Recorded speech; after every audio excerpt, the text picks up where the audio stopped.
Right, I'm just going to show you how to check in one of the lights. Got a RE650 here, cams back. Something before it checks out actually, you're going to make sure that it's always in electrical registration, as it were. This is well into it, this is a good one. Okay, so it comes back, visual check just like with all the other equipment that we have. Make sure on the cable it's not been run over, hasn't been between any dolly tracks or anything like that, so no obvious breaks. Switch clicky. Okay, so there's no obvious cuts in that. Look at the light again, looking for obvious signs of damage. On the outside it's not too bad, that seems smooth there. Okay, now barn doors tend to get a lot of hassle, harassment and bending, so you make sure these still operate and fold down smoothly. And these are fine. Okay, open it up. We're going to switch it on. Just make sure that this is still here, because that easily fall out and be lost. Okay, so we'll just plug this in.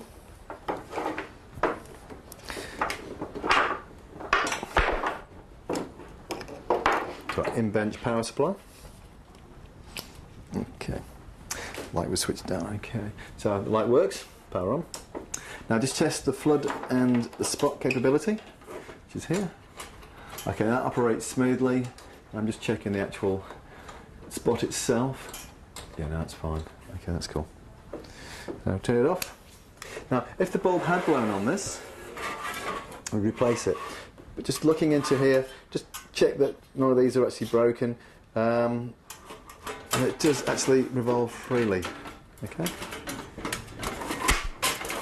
This particular light, this here is how you take the barn doors off.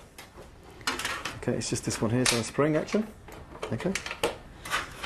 Pop that back up. I normally store these barn doors actually on the camera. The light. These just actually fit into that channel there. So it has to actually be in that channel. Okay, now if you're going to change the bulb in this, or the globe as some people call it, you can have a good look around this light. I did, before finding out how to actually get into it. Here, just press in slightly here. It lifts a door. Hey presto, by magic. Okay, now you can see what the flooding operation does here. It just physically moves this backwards and forwards into the Fresnel lens. Okay, right. Now if we were to change this bulb, again, you don't touch it. So tissue over the bulb. It's still too hot to take away at the moment, so I'll leave that. Blow on it.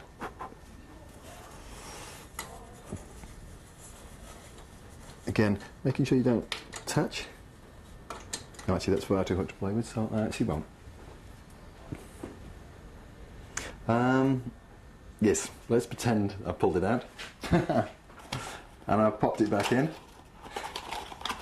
This is one I prepared earlier. This is a new one. Again, when you're handling these bulbs, like the little diagram says, no touchy element. Okay. So, they normally come in plastic. So what I generally do is just pull this back from the fitting, plonk it in, pull the plastic off. Okay. These all have to go out with a spare bulb. Every light goes out with a spare bulb. Before you send it out, physically check that it is actually a complete working bulb. Don't as in plug it in or anything, but you can tell by these here, the elements, if they're actually broken or not, and that one's fine. Okay.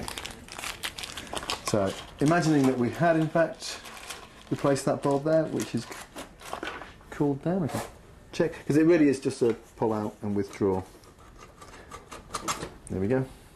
So, new one in.